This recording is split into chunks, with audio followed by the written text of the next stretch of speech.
بسم اللہ الرحمن الرحیم۔ السلام علیکم۔ ہر سال کی طرح اس سال بھی ماہ رمضان آیا تو میں نے اپنی غریب بہن کو یہی کہا کہ وہ افطاری میرے گھر ہی آ کر کرے گی۔ میری دونوں بہنوں کی شادی ہو چکی تھی، مگر میری ایک بہن کے حالات ٹھیک نہیں تھے اور اس کا گھر بھی ہمارے ہی محلے میں تھا، اسی لیے میں اکثر اسے بلا لیا کرتا تھا۔ اور آج میری بہن ہمارے گھر آئی ہوئی تھی، جس بات کا ڈر تھا وہی ہو گیا۔ میں پچھلے 1 گھنٹے سے اپنی بہن کے شکوے سن رہا تھا۔ وہ روتے ہوئے بار بار میرے سامنے اپنی چھوٹی بیٹی کا چہرہ کر رہی تھی، جس کے گال پر ایک لمبی خروچ کا نشان تھا۔ وہ روتے ہوئے اپنے آنسو پونچھ کر بولی، شکیل، اگر تمہاری بیوی کو میرا یہاں آنا پسند نہیں ہے تو مجھے صاف صاف بتا دو۔ میں یہی سمجھوں گی کہ ماں باپ کے مرنے کے ساتھ ہی میرا میکا بھی مٹی میں دفن ہو گیا ہے۔ تمہاری بیوی نے دیکھو میری بچی کا منہ ہی نوچ دیا۔ بڑی بہن کے یہ الفاظ سن کر میں تڑپ گیا تھا۔ آخر مجھ جیسے غیرت مند بھائی کو یہ کیسے گوارا تھا کہ اس کی بہنیں اس کے گھر سے روتے ہوئے جائیں۔ میں امبرین باجی سے شرمندہ سا معافی مانگنے لگا کہ یہ آپ کے بھائی کا گھر ہے اور میں نے آپ کو افطاری پر خود بلایا تھا۔ بس آج دفتر میں کام بہت تھا، میں نے دفتر میں ہی روزہ افطار کر لیا، اس لیے مجھے آنے میں دیر ہو گئی۔ مگر اب گھر آ کر اپنی بڑی بہن کے گلے شکوے سن کر میرا سر درد سے پھٹنے لگا تھا۔ بہن کے جاتے ہی میں نے اپنی بیوی کو غصے سے آواز دی، مگر وہ میری کئی آوازوں پر بھی جب باہر نہ نکلی تو میں غصے سے کمرے کی جانب بڑھا۔ شازمین بستر پر لیٹی سو رہی تھی، اسے پرسکون سوتا دیکھ کر مجھے مزید غصہ آ گیا۔ اس کی وجہ سے میری بہن روتے ہوئے گھر سے گئی تھی۔ میری معصوم بھانجی کا چہرہ اس نے نوچ ڈالا تھا اور خود وہ بستر پر ہر شے سے بے خبر سو رہی تھی۔ میں نے بغیر کچھ بھی سوچے اس کے اوپر سے کمبل کو اتارا اور اگلے ہی پل اسے بالوں سے دبوچ کر اٹھا کر بٹھا دیا۔ وہ جو نیند میں تھی، اس اچانک سے حملے پر اپنا توازن برقرار نہ رکھ سکی اور منہ کے بل فرش پر جا گری۔ اس کے لبوں سے درد کی سسکی نکلی تھی۔ وہ بوکھلا کر میرا نام لیتے ہوئے کہنے لگی، کیا ہوا ہے آپ کو؟ شازمین کا وجود بخار سے تپ رہا تھا، بخار سے آنکھیں بھی سرخ ہو رہی تھی، مگر مجھ پر تو جیسے خون سوار تھا۔ میں اسے بالوں سے پکڑ کر اٹھاتے ہوئے یکے بعد دیگرے اس کے گالوں پر تھپڑ رسید کرنے لگا۔ اس کے ہونٹ تو فرش پر چہرہ لگنے سے پہلے ہی کٹ چکے تھے، اب تو اس کی ناک سے بھی خون بہنے لگا۔ وہ ڈری سہمی ہاتھوں سے اپنا چہرہ چھپاتے ہوئے بولی، شکیل، میں نے کیا کر دیا جو آپ مجھے یوں مار رہے ہیں؟ مجھے اس کی حالت پہ ذرا رحم نہ آیا، بلکہ اس کی معصومیت پر غصہ آیا تھا۔ پھر جو کچھ بہن نے کہا وہ سب میں نے اسے یاد کروایا تو وہ حیران رہ گئی، پھر میرے قدموں میں گر کر بیٹھ گئی اور روتے ہوئے بولی، شکیل، مجھ سے قسم لے لے، میں نے جان بوجھ کر کچھ نہیں کیا تھا۔ جب میں افطاری کے لیے کھانا بنا رہی تھی تب آپ کی بھانجی ماچس اٹھا کر میرے کپڑے جلانے کی کوشش کر رہی تھی۔ اگر میں ایک بھی لمحہ ضائع کرتی تو وہ ماچس جلا دیتی۔ میں نے جلدی سے جب اس کے ہاتھ سے ماچس چھینی تب ہی اس کے چہرے پر میرا ناخن غلطی سے لگ گیا تھا۔ بیوی کے منہ سے اعتراف سن کر مجھ پر تو جیسے خون ہی سوار ہو چکا تھا۔ آخر وہ ہوتی کون تھی میری بھانجی کو مارنے والی؟ بہنوں کی اندھی محبت پر مجھے اس قدر حاوی تھی کہ میں نے اپنی بیوی کا ہی ہاتھ پکڑا جس کے ناخن اس نے بڑھا رکھے تھے اور پھر اسے گھسیٹ کر کچن میں لے آیا۔ میں نے چولہا جلایا اور بیوی کے لمبے ناخن والا ہاتھ اس آگ پر رکھ دیا۔ وہ درد سے چیخ رہی تھی، مجھ سے رحم کی بھیک مانگ رہی تھی، مگر مجھ پر ذرا بھی رحم نہیں آیا۔ ناخنوں کے ساتھ ساتھ اس کی انگلیاں بھی جل چکی تھیں۔ اسے درد سے تڑپتا دیکھ کر جیسے میرے دل میں اندر تک تسکین اتری تھی۔ میں اسے وہیں چھوڑ کر کمرے میں چلا آیا۔ میں نے فوراً اپنی بہن کو فون کیا اور بتایا کہ میں نے بیوی کو اس کے کیے کی سزا دے دی ہے، اب وہ دوبارہ آپ کے سامنے ایسا کچھ بھی کرنے کی ہمت نہیں کرے گی۔ میری بہن یہ سن کر خوش ہوئی تھی اور پھر آخر میں بولی، تم دنیا کے سب سے اچھے بھائی ہو، یہ تم جیسے ہی بھائی ہوتے ہیں جو اپنی بہنوں کو ماں باپ کی کمی محسوس نہیں ہونے دیتے۔ بس کبھی بیوی کی باتوں میں مت آ جانا۔ بہن کے الفاظ سن کر میرا سینہ تو جیسے فخر سے چوڑا ہو گیا تھا۔ میرے دل میں سکون سا اتر گیا اور میں بستر پر لیٹ کر سو گیا۔ ایک پل بھی مجھے اپنی بیوی کا خیال نہیں آیا تھا جس کا وجود بخار سے تپ رہا تھا۔ میں نے کتنی بے دردی سے اسے اٹھا کر فرش پر پٹکنے کے بعد پھر تھپڑوں کی برسات کرتے ہوئے آخر میں اس کا ہاتھ بھی جلا دیا تھا۔ پوری رات مجھے سسکیوں کی آوازیں آتے رہی لیکن میں سویا رہا۔ صبح سحری کے وقت میری آنکھ کھلی تو میں فوراً اٹھ بیٹھا۔ میں 5 وقت کا نمازی روزہ رکھنے والا انسان تھا۔ ہمیشہ یہی کوشش رہتی کہ دنیا کا کام چھوٹ جائے مگر کبھی نماز روزہ نہ چھوٹے۔ میں فوراً اٹھا، نظر اپنے بستر پر ڈالی تو میری بیوی وہاں موجود نہیں تھی۔ وہ اپنے جلے ہوئے ہاتھوں سے میرے لیے سحری تیار کر رہی تھی۔ اس کا ایک ہاتھ ابھی بھی ٹھیک تھا۔ سحری کھانے کے بعد میں نے وضو کیا، مسجد کی جانب روانہ ہو گیا۔ نماز پڑھتے وقت آج پہلی بار مجھے سکون محسوس نہیں ہو رہا تھا۔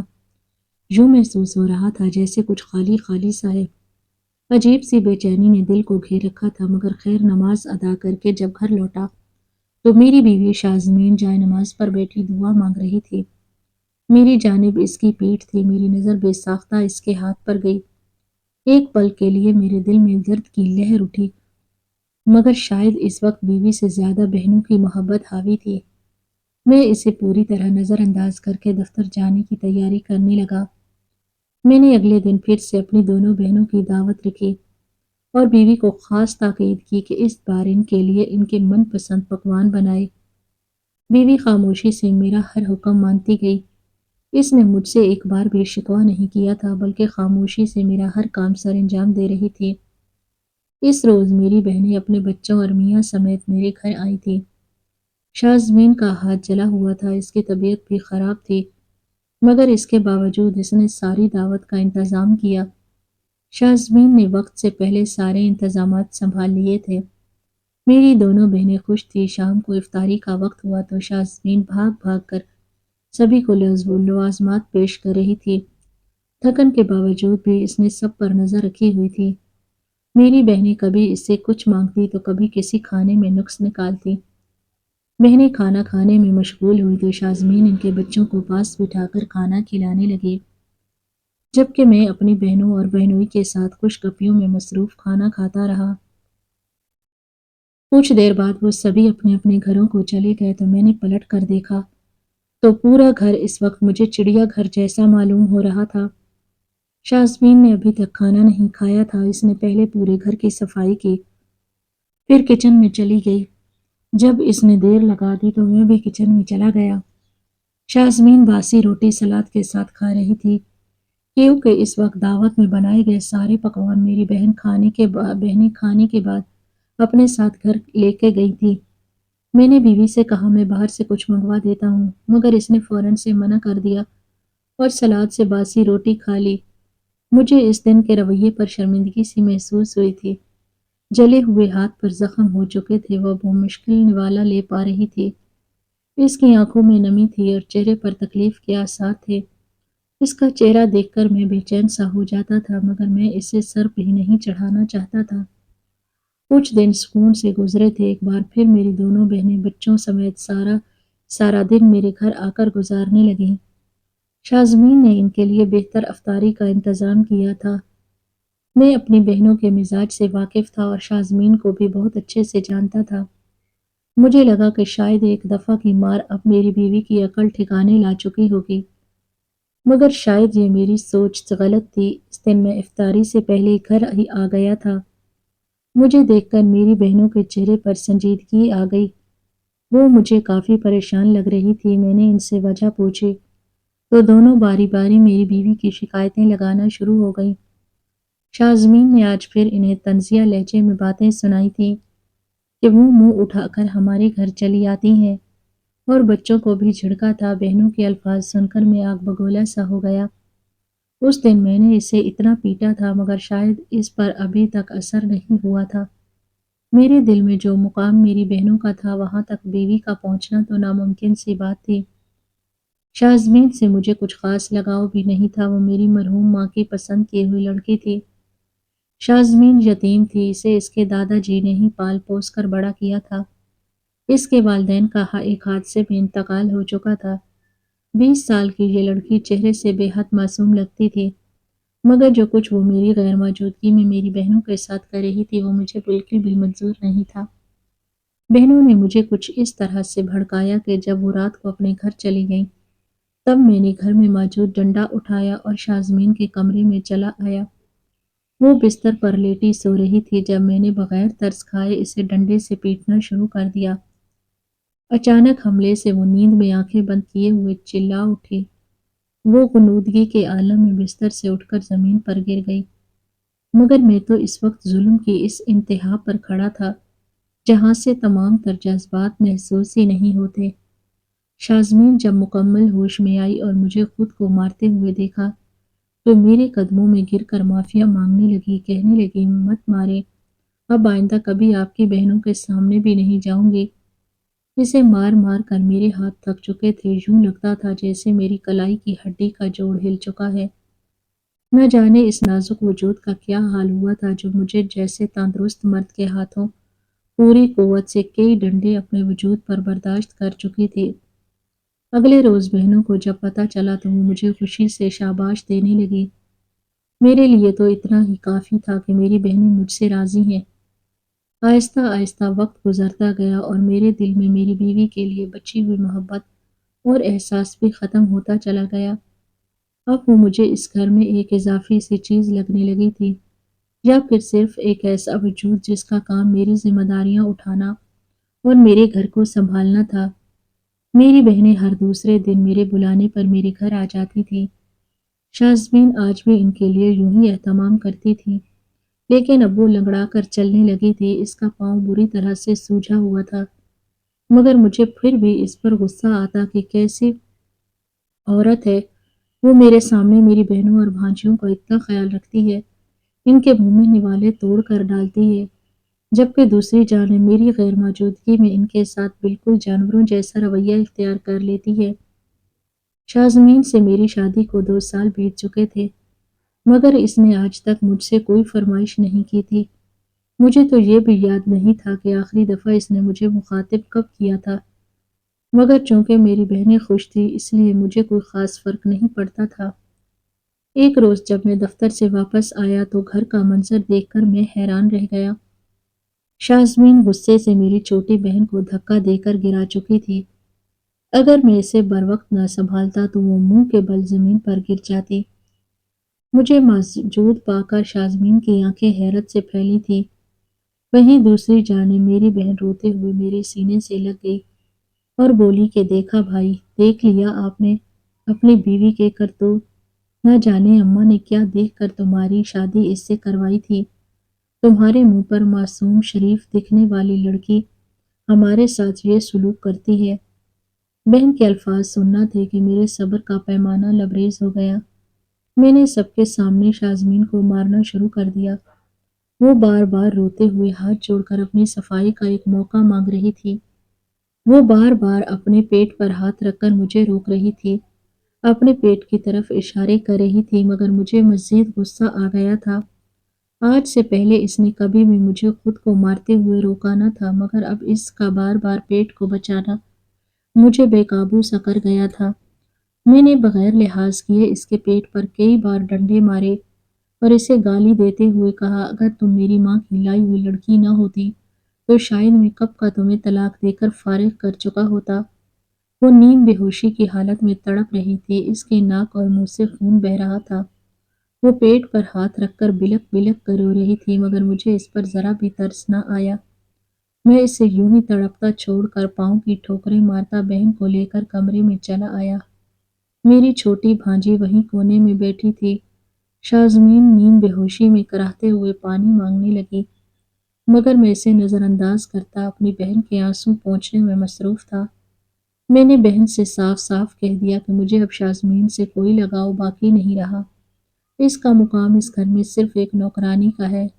اب جلد از جلد میرے لیے کوئی لڑکی ڈھونڈے، میں دوسری شادی کرنا چاہتا ہوں۔ میری بہنوں کو تو شاید اسی کا انتظار تھا، وہ تو چہک اٹھی تھیں۔ شازمین درد سے بمشکل اپنے کمرے تک پہنچی تھی، نہ جانے میرا دل بھی کیسا پتھر ہو چکا تھا کہ مجھے بیوی کو اس حالت میں دیکھ کر بھی اس پر ترس نہیں آیا تھا۔ میری بہنیں میرے لیے رشتہ دیکھ رہی تھیں اور شازمین کو جلانے کی خاطر جان بوجھ کر اس کے سامنے میری دوسری شادی کی بات کرتی تھی۔ پہلے تو شازمین نے نوٹ نہیں کیا تھا، مگر ایک روز جب باقاعدہ میری بہن ایک لڑکی کو مجھ سے ملوانے کی خاطر گھر لے آئی تو شازمین کا چہرہ دیکھنے کے لائق تھا۔ وہ لڑکی میری باجی کی دوست تھی اور انتہائی ماڈرن اور خوبصورت سی لڑکی تھی، مگر اس بات میں بھی کوئی شک نہیں تھا کہ میری بیوی اس سے بھی زیادہ حسین ہوا کرتی تھی، مگر اب تو مجھے اس کے چہرے کی جانب دیکھنا بھی پسند نہیں تھا۔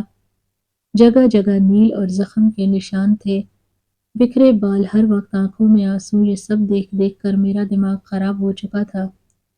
میری بڑی بہن شازمین کے کمرے میں گئی اور پھر اسے میرا رشتہ پکا ہونے کی خبر سنانے لگی۔ اتنا سننا تھا کہ شازمین بھوکی شیرنی کی مانند بڑی باجی کا گلا پکڑ کر چلاتے ہوئے بولی کہ خبردار، میں آپ کا ہر ظلم برداشت کروں گی، مگر مجھ سے میرے شوہر کو چھیننے نہیں دوں گی۔ شکیل صرف اور صرف میرا ہے، میں سے کسی اور کا نہیں ہونے دوں گی۔ باجی کا گلا پکڑے دیکھ کر اس پر مجھے اپنی بیوی کے الفاظ اور جذبات نظر نہیں آئے تھے، بلکہ اپنی باجی کے ساتھ اس کی جانے والی بد کلامی اور بدتمیزی نظر آئی تھی۔ میں نے اس روز شازمین کو اتنا مارا کہ میرا اپنا وجود کانپنے لگا۔ اس کا سر کئی بار دیوار سے پٹکا تھا، یہاں تک کہ دیوار بھی اس کے خون سے رنگ گئی تھی۔ میں نے اسے پوری قوت سے اپنے پیروں تلے کچلنے کی کوشش کی تھی۔ اس کی پسلیاں ٹوٹ کر کئی ٹکڑے ہوئی تھیں، اب تو مجھے اس کے درد سے چیخنے کی آوازیں بھی آنا بند ہو چکی تھیں۔ میری بہنیں تو تبھی اپنے گھروں کو چلی گئیں جب میں نے اپنی بیوی کو مارنا شروع کیا تھا۔ شازمین بے ہوش ہو چکی تھی، وہ بے سود سی زمین پر پڑی تھی۔ نفرت اس قدر بڑھ چکی تھی کہ اس کے وجود سے اب مجھے گھن آنے لگی تھی۔ آخر اس لڑکی کی اوقات ہی کیا تھی جو یہ میری بہنوں کے گریبان تک آتی۔ میں نے اسے بالوں سے پکڑ کر گھسیٹا اور گھر سے باہر لا کر پھینک دیا۔ غصہ اس قدر شدید تھا کہ سکون کہیں میسر نہ تھا۔ میں نے ٹھنڈے پانی کو دماغ پر ڈالا اور کمرے میں آ کر بستر پر گرتے ہوئے لمبی لمبی سانسیں لینے لگا۔ تبھی میری نظر تکیے کے نیچے سے جھلکتی ہوئی ڈائری پر پڑی۔ میں اٹھ کر بیٹھا اور ڈائری کا پہلا صفحہ کھولا۔ اس پر انتہائی خوبصورت طریقے سے شازمین شکیل لکھا تھا۔ میرا دل چاہا میں اس ڈائری کو 100 حصوں میں تقسیم کر دوں۔ میں نے حقارت سے وہ صفحے نکالنا شروع کر دیے۔ اچانک ایک صفحے کے چند سطروں پر میری نظر رکی۔ وہاں لکھا تھا، کاش شکیل آپ مجھے بتانے کا ایک موقع دیں، آج ہماری زندگی کا سب سے انمول دن تھا، آپ پاپا بننے والے تھے، مگر جانتے ہیں آپ کے بھائی نے پل بھر میں ہماری سب خوشیوں پر پانی پھیر دیا۔ میں نے جب خوشی سے انہیں بتایا کہ میں ماں بننے والی ہوں تو انہوں نے میری کردار کشی کی، مجھے بد کردار کہنا شروع کر دیا۔ ایک عورت سب کچھ برداشت کر سکتی ہے مگر اپنے معصوم بچے پر گالی برداشت نہیں کر سکتی۔ میں بھی نہ کر سکی اور انہیں پہلی بار دھکا دیا تھا۔ مگر شکیل آپ نے کیا کیا؟ آپ نے تو اپنے ہاتھوں سے اپنی خوشیوں کو قتل کر دیا، ہمارے بچے کو دنیا میں آنے سے پہلے ہی مار دیا۔ ڈائری پر لکھے یہ الفاظ پڑھ کر میرا سر چکرا کر رہ گیا۔ یہ ایک ایسا انکشاف تھا، میں ڈائری کے پھاڑے ہوئے باقی صفحات بھی جوڑ کر پڑھنے لگا۔ ہر ایک لفظ میں درد تھا، ہر صفحہ مجھے ظالم اور شازمین کو مظلوم لکھ رہا تھا۔ ہر درد، ہر ظلم کی وجہ میں تھا، مجھے بھڑکانے کے پیچھے صرف اور صرف میری بہنوں کا ہاتھ تھا۔ میں جیسے جیسے ڈائری پڑھتا گیا میری آنکھوں سے آنسو نکلتے گئے۔ کئی بار میں نے اس ڈائری کو بند کر کے کھولا تھا۔ میرے جانے کے بعد میری بہنیں گھر آ کر میری بیوی پر حکم چلایا کرتی تھی، وہ یتیم تھی، اس کا کوئی وارث نہ تھا، میری نظروں میں اسے برا بنانے کے لیے ہر حد پار کر چکی تھی۔ مجھ سے مزید کچھ پڑھا نہ گیا اور میں ڈائری کو وہیں بند کر کے پھوٹ پھوٹ کر رونے لگا۔ شازمین گھر سے باہر بے ہوش پڑی تھی، مگر مجھ میں ہمت نہ بچی تھی کہ اس تک پہنچتا۔ کمرے سے باہر نکلا تو خون کی بدبو آنے لگی۔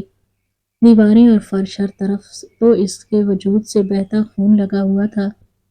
میں جانے انجانے میں یہ کیسا گناہ کر بیٹھا تھا، بہنوں کی محبت میں یہ بھی بھول بیٹھا کہ وہ بھی کسی کی بہن بیٹی تھی اور اسے بھی تو درد ہوتا ہوگا، تکلیف ہوتی ہوگی۔ لرزتے ہاتھوں سے گیٹ کھولا تو شازمین یوں ہی بے سود پڑی تھی۔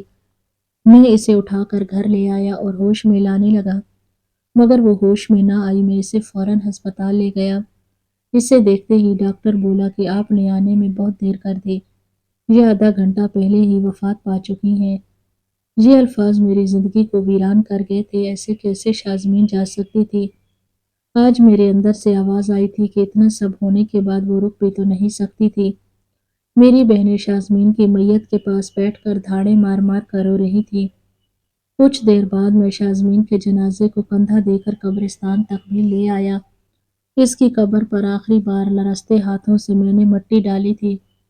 ایک ہی دن میں میری دنیا اجڑ چکی تھی۔ گھر آیا تو بہنیں بیٹھی تھی۔ اسی پل دونوں بہنوں نے اپنے تمام تر رشتے توڑ کر گھر سے نکال دیا۔ وہ تو اب بھی میری بیوی کو برا بھلا کہہ رہی تھی، بس دنیا والوں کے سامنے آنسو بہا رہی تھی۔ وراثت میں جو ان کا حصہ تھا سب کو دے کر لا تعلق ہو گیا۔ مجھے ایک پل بھی سکون نہیں ملتا تھا۔ میں پولیس اسٹیشن گیا اور اپنے جرم کا اقرار کر لیا کہ میں نے اپنی بیوی کو مارا ہے۔ عدالت نے مجھے عمر بھر کے لیے کی قید سنا دی۔ آج میں جیل میں قید ہوں۔ جن بہنوں پر جان دیتا تھا وہ صرف مجھ سے ایک بار ملنے آئی تھی، اور اب 6 ماہ گزر گئے تھے، کسی نے مجھے یاد بھی نہیں کیا تھا۔ اس وقت بھی شازمین کی ڈائری میرے سامنے پڑی ہے، جس کے ہر صفحے کے آخر میں اس نے لکھا تھا کہ شکیل، میری محبت بڑی خاموش ہے، مجھے اس وقت کا شدت سے انتظار رہے گا جب آپ میری خاموش محبت کو سمجھیں گے، میرا اعتبار کریں گے۔ بس اب مجھے اس وقت سے خوف آتا ہے جب روز محشر مجھ سے شازمین کے بارے میں حساب لیا جائے گا۔ ناظرین، مزید اس طرح کی سبق آموز کہانیاں اور واقعات سننے کے لیے ہماری ویڈیو کو لائک کریں، اور اگر آپ نے ہمارے چینل کو ابھی تک سبسکرائب نہیں کیا تو پلیز ہمارے چینل کو سبسکرائب کریں۔ جزاک اللہ۔